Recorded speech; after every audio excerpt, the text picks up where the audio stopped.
प्रिय विद्यार्थियों, हम भारतीय आर्य भाषाओं की स्थिति का अध्ययन कर रहे हैं। प्राचीन भारतीय आर्य भाषाओं के बाद में मध्यकालीन भारतीय आर्य भाषाओं की तीनों स्थितियों का अध्ययन हम कर चुके हैं।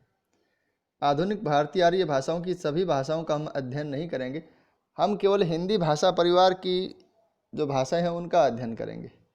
तो अब हमने जब एक डायग्राम शुरुआत में पढ़ा था, आपने नोट भी किया होगा, तब हमने ये जाना था कि अपभ्रंश से 7 भेदों से जिन आधुनिक भारतीय आर्य भाषाओं का विकास हुआ है, उनमें से कुछ ही भाषाएं ऐसी हैं जिन्हें हिंदी परिवार की उपभाषाएं कहा जा सकता है, जिसमें पश्चिमी हिंदी, राजस्थानी, पूर्वी हिंदी, इसके अलावा पहाड़ी, बिहारी, ये कुछ 5 उपभाषाएं थी। और इन 5 उपभाषाओं की 17 बोलियों का एक डायग्राम भी हमने देखा था। तो अब हमारे अध्ययन का विषय है वो थोड़ा सा एक प्रकार से हम कह सकते हैं संकीर्ण हो जाएगा। हम उत्तर भारत की समस्त भाषाओं को छोड़कर केवल उन्हीं भाषाओं का अध्ययन अब करेंगे जिसमें हम हिंदी से संबंधित उसको समझते हैं। तो एक मोटा मोटा प्रश्न तो ये आता है, बोलियों की बात हम बाद में करेंगे। मोटा मोटा प्रश्न तो ये आता है कि हिंदी भाषा का उद्भव और विकास क्या है। तो आज के वीडियो में हम उसी को समझने का प्रयास करेंगे। मैं पूरी बात एक ही वीडियो में बताने की कोशिश इसलिए कर रहा हूँ क्योंकि अगर इस टॉपिक को हमने 2 वीडियो में बांट दिया तो ये थोड़ा सा इसका संप्रेषण है वो कमज़ोर हो जाएगा। तो हम चाहते हैं कि एक ही वीडियो में सारी बातें हों, तो थोड़ा सा लंबा हो सकता है। हिंदी भाषा का उद्भव और विकास। सबसे पहली बात तो हिंदी किसको कहते हैं। अब मैं आपको 3 अर्थ बता रहा हूँ। हिंदी के 3 अर्थ कहे जा सकते हैं। आप थोड़ा सा इसको हो सके तो सुन के नोट भी कर लीजिए। सबसे पहला, हिंदी का वह रूप जिसको खड़ी बोली का मानक रूप देकर राजभाषा में स्थान दिया गया है, इसको हम हिंदी कहते हैं। जिसे मैं बोल रहा हूँ और आप सुन रहे हो, सामने लिखी हुई है, जिसमें हमारी पाठ्य पुस्तक है, जिसमें हमारे समाचार पत्र है। असल में यह कोई एक निश्चित भाषा नहीं है, यह खड़ी बोली का मानक रूप है जिसको राजभाषा में संविधान में राजभाषा का दर्जा दिया गया है। यह हिंदी का सबसे छोटा अर्थ है। किसी एक बोली को स्टैंडर्ड रूप देकर, किसी एक बोली को सुधार के, सजा के, संवार के हमने राजभाषा का दर्जा संविधान में दिया है, वो हिंदी है। यह उसका सबसे संकीर्ण अर्थ है हिंदी शब्द का। दूसरा, भाषा वैज्ञानिक यह मानते हैं कि पश्चिमी हिंदी की 5 बोलियां और पूर्वी हिंदी की 3 बोलियां, इन पश्चिमी हिंदी की 5 और पूर्वी हिंदी की 3 बोलियों को मिलाकर एक हिंदी भाषा या हिंदी परिवार कहा जा सकता है। इसलिए वो फिर इसका जो एक समूह मानते हैं वो 8 बोलियों का समूह मानते हैं। लेकिन जब हम हिंदी साहित्य का इतिहास पढ़ते हैं तो हिंदी साहित्य के विद्वान हैं वो यह मानते हैं कि हिंदी भाषा की 5 उपभाषाएं, राजस्थानी, पश्चिमी हिंदी, पूर्वी हिंदी, बिहारी और पहाड़ी, 5 उपभाषाएं और उनकी 17 बोलियां मिलाकर एक हिंदी भाषा परिवार बनता है। तो हिंदी शब्द का सबसे संकीर्ण अर्थ वो है जो राजभाषा हिंदी है, और हिंदी शब्द का सबसे विस्तृत और व्यापक अर्थ है जो साहित्य इतिहास में लिया गया है। आपने एक बात का गौर किया होगा कि हम ब्रज भाषा के कवि सूरदास को भी हिंदी का कवि कहते हैं, और मैथिली में रचना करने वाले विद्यापति को भी हम हिंदी का कवि कहते हैं। तो ये हिंदी साहित्य के इतिहास का जो दृष्टिकोण है वो सबसे व्यापक है। तो फिर हम कौन सी भाषा का उद्भव माने और कौन सी का विकास माने। अब आप इसको थोड़ा सा देखिए, जो मैंने लिखा है उसको देखने का प्रयास कीजिए। सबसे पहले कहा गया है खड़ी बोली हिंदी का उद्भव शौरसेनी नामक अपभ्रंश से हुआ है। यह आपने देखा होगा, क्योंकि खड़ी बोली से शौरसेनी अपभ्रंश से कौन कौन सी 3 भाषाओं का उदय हुआ, पश्चिमी हिंदी, गुजराती और राजस्थानी, आपको ध्यान होना चाहिए।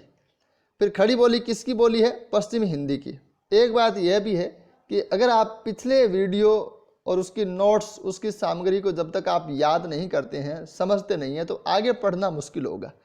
भाषा का टॉपिक वैसा सरल नहीं होता जैसा साहित्यिक रचनाओं का हुआ करता है। जैसे आप कोई कहानी पढ़ रहे हो तो उसमें आधा कुछ तो आप दे सकते हो, भाषा में थोड़ी सी आपको मेहनत करनी पड़ेगी। इसलिए मैं आपको बार बार ये कहता हूँ कि पिछले जितने भी PDF मैंने आपको दिए हैं सबको आप लिखिए, और जितने वीडियो हैं सबको सुनिए, समझिए और मैटर को याद कीजिए, तभी आप आगे पढ़ पाएंगे। तो अगर खड़ी बोली को हम एक केवल खड़ी बोली को हिंदी माने, जिसको मैं बोल रहा हूँ अभी, केवल हम खड़ी बोली को हिंदी माने, तो हिंदी की उत्पत्ति किससे मानेंगे, शौरसेनी से, जो राजभाषा है हिंदी की। लेकिन ग्रियर्सन जो कि एक भाषा वैज्ञानिक है, उसके अनुसार हिंदी किसको मानते हैं, पूर्वी हिंदी व पश्चिमी हिंदी की 8 बोलियों का समूह है। तो फिर इसकी उत्पत्ति किससे होगी, शौरसेनी और अर्धमागधी से।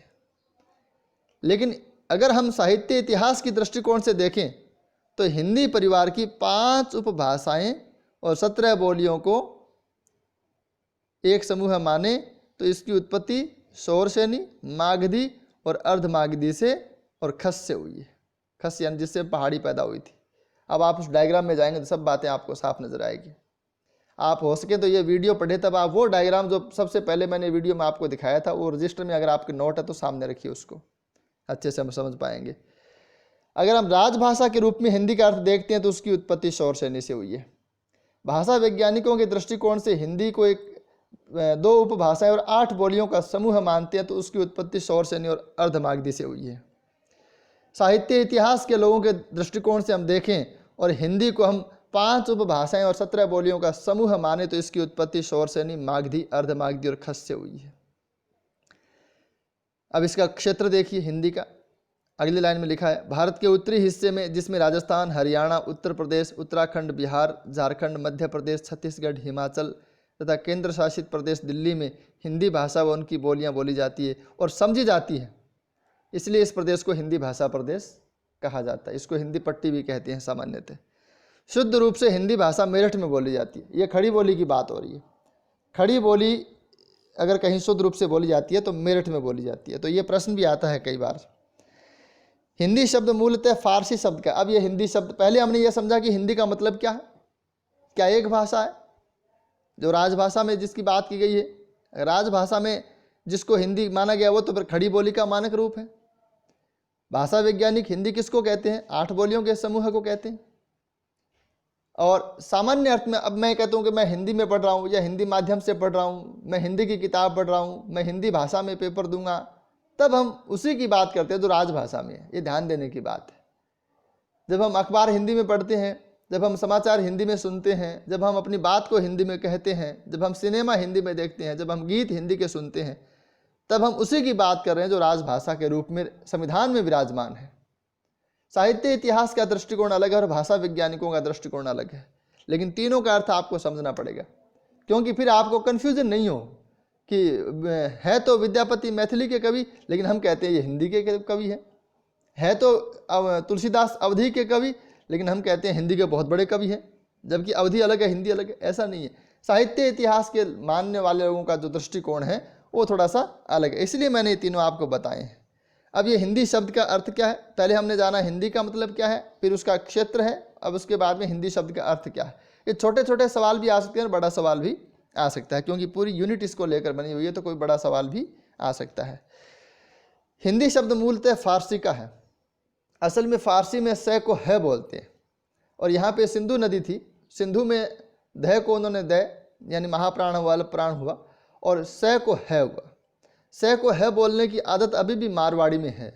मारवाड़ी भाषा में स को है बोलते हैं। सांडे राव को होंडे राव कह देते हैं, और सांचोर को हांचोर कह देते हैं, सिरोई को हिरोई कहते हैं, सासु को हाहू और ससुरो हुहरो, है ना, ऐसा वो बोलते हैं। तो स को है कहने की फारसी में भी थी, इसलिए सिंधु नदी के आसपास रहने वाले लोगों को उन्होंने, सिंधु को उन्होंने हिंदू कहा, सिंधु को हिंदू कहा, और सिंधु के आसपास रहने वाले लोगों को हिंदी कहा।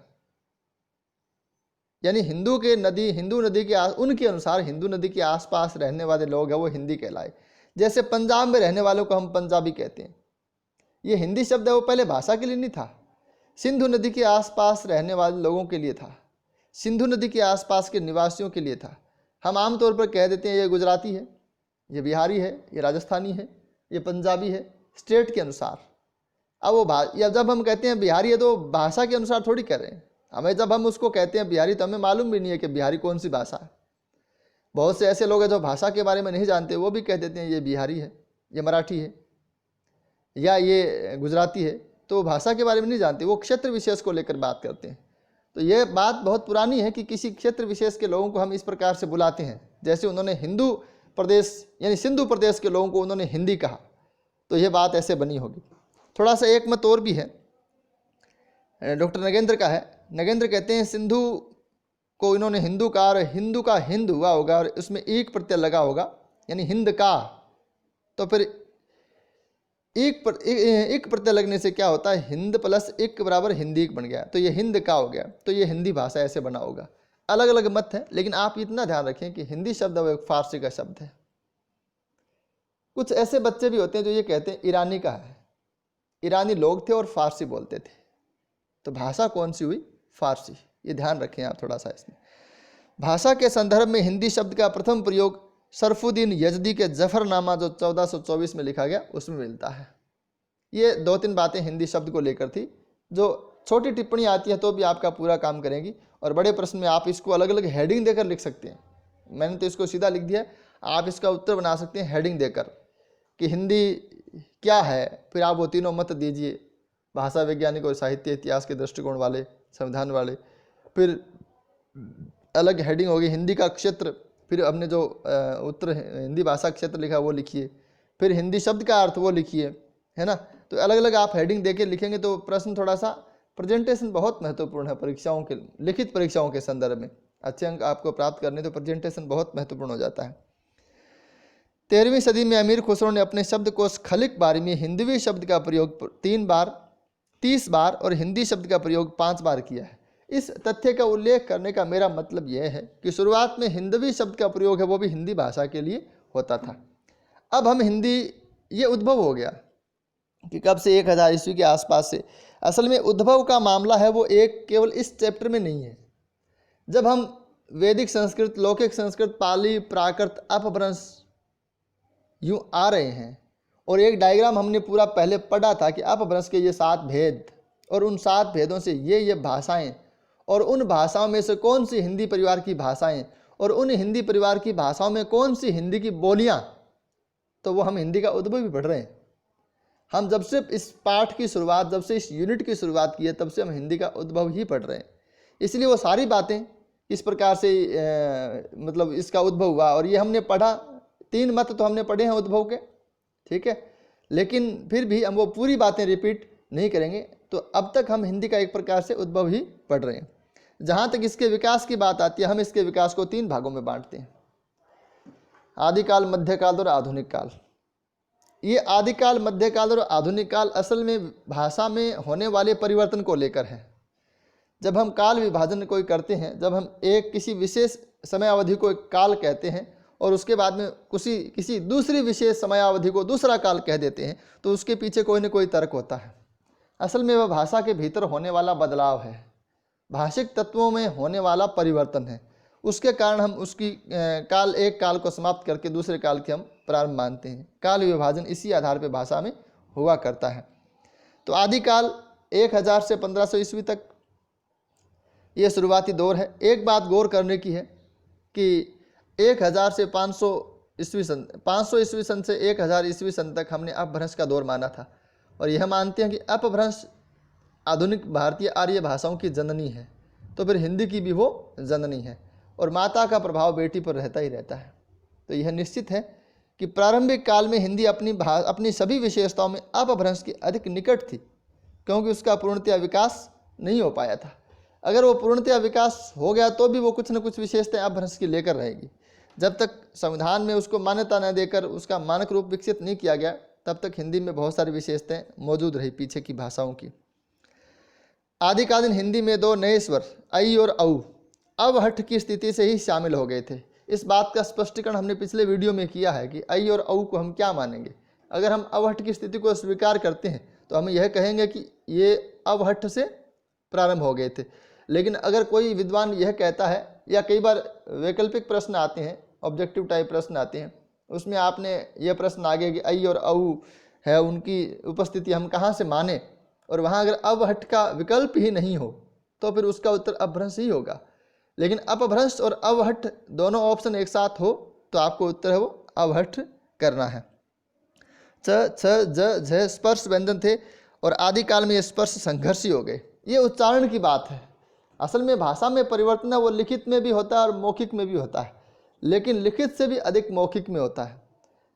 क से लेकर म तक सभी व्यंजन है वो स्पर्शी माने जाते हैं। स्पर्श का मतलब उच्चारण अंग है वो आपस में स्पर्श करते हैं, टच करते हैं। जीभ है वो अनेक उच्चारण अंगों से टच करती है। लेकिन ध्यान देने की बात यह है कि जब हम च, छ, ज, झ इन चारों का उच्चारण करते हैं तो जीभ है वो टच करती है तालु को, और स्पर्श करने के बाद में पूरी तरह से वो स्पर्श नहीं कर पाती, हवा को रोक नहीं पाती, और हवा और जीभ के मध्य, तालु और जीभ के मध्य हवा का एक प्रकार से संघर्ष होता है, घर्षण होता है, हल्का संघर्ष होता है, तो इसलिए उसको स्पर्श संघर्षी कहा गया है। द्विगुण व्यंजन ढ और ढ, इनका अस्तित्व भी आदिकालीन हिंदी में मिला। ये एक बहुत बड़ी भ्रांति बच्चों में पाई जाती है। मैं इस बात की बहुत हमेशा कहता हूँ कि जब वर्ण व्यवस्था उसको बड़ी ढंग से बच्चों को समझना चाहिए। यहाँ मैं नहीं समझा पाऊँगा, इसकी एक सीमा है, लेकिन फिर भी आप ध्यान रखें कि ट वर्ग का जो तीसरा है ड डलिया, उसका द्विगुण है वो ड़ होता है। तो ये ड़ है और ढ है, ये ट वर्ग के व्यंजन है, और ड का द्विगुण है वो ड़ है, और ढ का द्विगुण है वो ढ है। तो ये थोड़ा सा आप ध्यान रखें, नहीं तो बच्चे क्या समझते हैं क ख ग घ ड़, लेकिन वो क वर्ग का पांचवा वो ड़ नहीं होता, क वर्ग का पांचवा वो अंग होता है। तो आप इसको ध्यान रखें।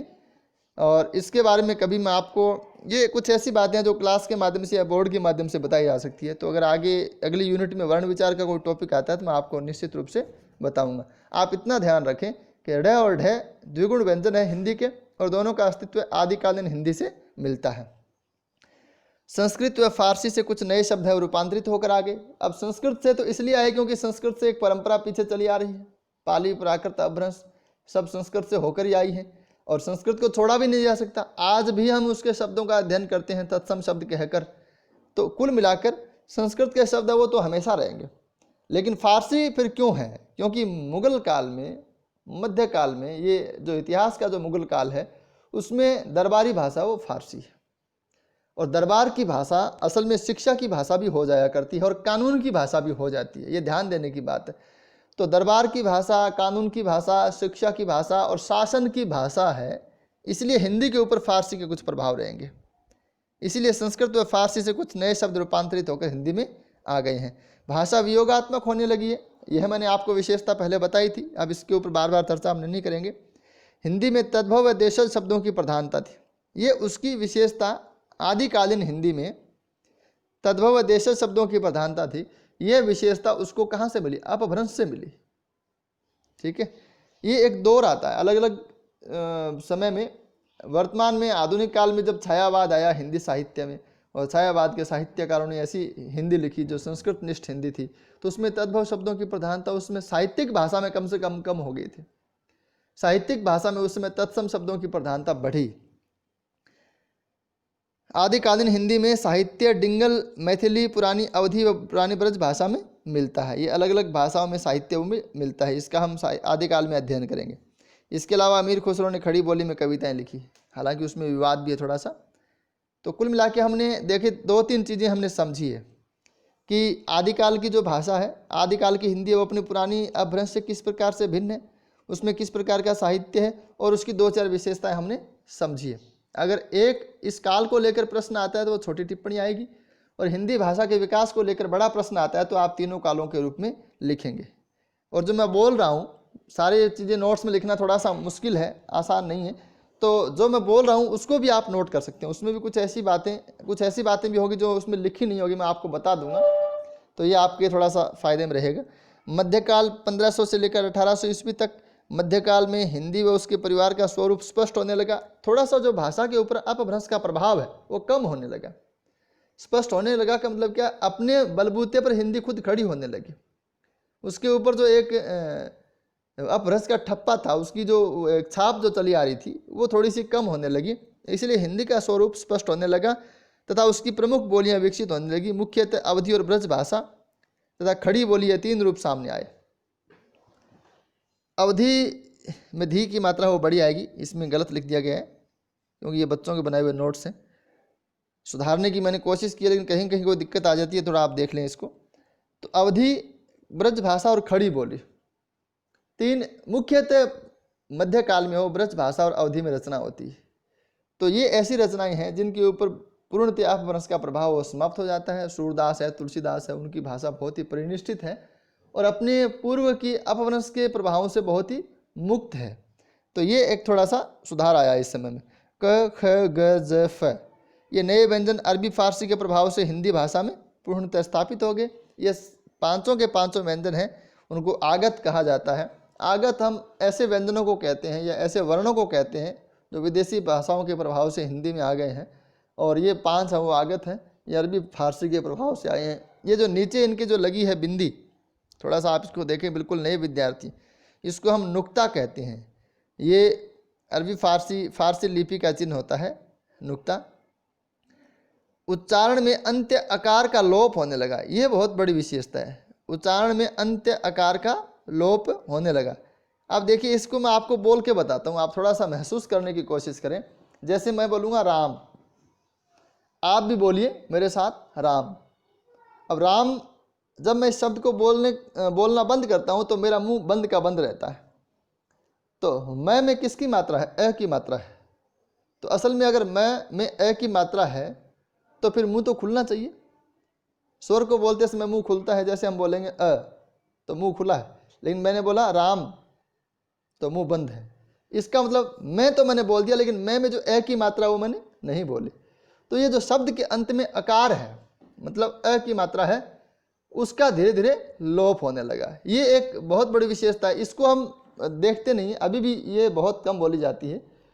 अंत्य आकार मतलब अंत में आने वाला अ, और मुझे लगता है कि मध्य आकार का भी बहुत भारी लोप हुआ है। जैसे हम सामान्यतः बोलते हैं गलती, गलती में आधा ल हो गया, शुद्ध शब्द होगा वो गलती होगा। और जैसे हम बोलते हैं जनता, जनता में अब हमने न आधा बोला है, न के अंदर ए की मात्रा वो हमने छोड़ दी है। ये ऐसा मुख्य सुख के कारण होता है। हम मतलब आसानी से बोलने वाले शब्दों को ही बोलते हैं, ऐसी ध्वनियों का ही उच्चारण करते हैं जिसको उच्चारण करने में कोई दिक्कत नहीं हो। ये मानव का स्वभाव है, मुख्य सुख इसको हम कहते हैं भाषा की दृष्टि से। तो सही शब्द होना चाहिए जनता, हम बोलते हैं जनता। तो ये जो अंत्य आकार के साथ साथ मध्य आकार का भी धीरे धीरे लोप हुआ है, तो इसको भी आप ध्यान रखें। व्याकरण की दृष्टि से भाषा थोड़ी शुद्ध होने लगी, हालांकि पूरी तरह से नहीं हो पाई, ये द्विवेदी युग में जाके थोड़ा सा हुआ। वाक्य रचना फारसी से प्रभावित हुई, विशेष रूप से की का प्रयोग। फारसी, अरबी, तुर्की, पश्तो आदि भाषाओं के शब्द भी हिंदी में आते गए। कितने कितने आए वो याद हो जाए तो अच्छी बात है, नहीं हो तो कोई बात नहीं। आधुनिक काल है वो 1800 से वर्तमान तक है। क, ख, ज, फ के प्रयोग में कमी आई, और कुल मिला के क और ग के प्रयोग में थोड़ी सी भिन्नता वो समाप्त हो गई। एक बात यह भी है कि अब जैसे इसमें ज है, ज, इसको हम सही रूप से बोलेंगे तो बोलेंगे ज, तो ज हिंदी में भी है और ये अरबी फारसी से यह भी आ गया। तो इसमें फिर अंतर क्या है? अंतर इसके उच्चारण में होता है। जैसे मैं बोलूँगा जीवन, तो अब मैंने हिंदी का ज बोला है, लेकिन वही मैं बोलूँगा जिंदगी, तो ये जिंदगी क्या है? ये जिंदगी में जो ज आता है वो ज अरबी फारसी का नुक्ता, जो नुक्ता लगा हुआ वो है। तो हालांकि इसके प्रयोग में आधुनिक काल में थोड़ी सी कमी आई, क्योंकि अंग्रेज मुगलों के जाने के बाद में और फारसी को पढ़े लिखे लोग मानते थे पहले, तो पढ़ा लिखा पहले तो उसी को मानते थे जो फारसी था। लेकिन ये स्थितियाँ धीरे धीरे बदली और अंग्रेज़ों के आने के बाद में कुछ परिस्थितियों में मोड़ आया, तो उससे ये अगला प्रभाव पैदा हुआ। अंग्रेजी प्रभाव से ओ की ध्वनि का समावेश हुआ, जो डॉक्टर को ऊपर लिखते हैं हम, तथा ड्र और ट्र जैसे नए संयुक्त व्यंजनों का प्रचलन हुआ। हिंदी की वाक्य रचना भी अंग्रेजी से प्रभावित होने लगी। ये वर्तमान का आधुनिक काल का अंग्रेजी प्रभाव है। यानी आप इतना ध्यान रखिए कि इसमें अंग्रेजी के आने से ज़्यादा शब्दों में ज़्यादा परिवर्तन नहीं हुआ, और वो हुआ तो अभी तक अध्ययन का विषय उसके ऊपर जारी है, और इसकी लंबी थोड़ी चर्चा हो सकती है, हम इसके ऊपर नहीं करेंगे डिटेल में। लेकिन अंग्रेजी की जो वाक्य रचना है उससे हिंदी की वाक्य रचना थोड़ी बहुत प्रभावित होने लगी, और ओ की ध्वनि का समावेश हुआ। उच्चारण में शब्दांत ए का पूर्णतया लोप हो गया, अब बोला ही नहीं जाता ए। भाषा पूर्णतः वियोगात्मक होने लगी या हो गई। हिंदी का व्याकरणिक रूप आधुनिक काल में आकर स्थिर हो गया, और अब तो केंद्रीय हिंदी निदेशालय के द्वारा देवनागरी लिपि का जो मानकीकरण है जो किया गया है, उसका मानक रूप जारी भी किया गया है।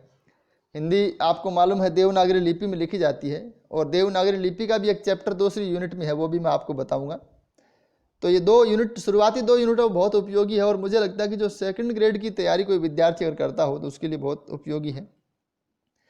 अब 2-4 बातें और है इसमें हम देखेंगे तथ्य, उसके बाद में बोलियों का है वो चैप्टर तैयार करेंगे। हिंदी का आधार सामान्यतः खड़ी बोली को माना जाता है। अब जो मैं बोल रहा हूँ वो हिंदी है, और इसका आधार क्या है? खड़ी बोली है।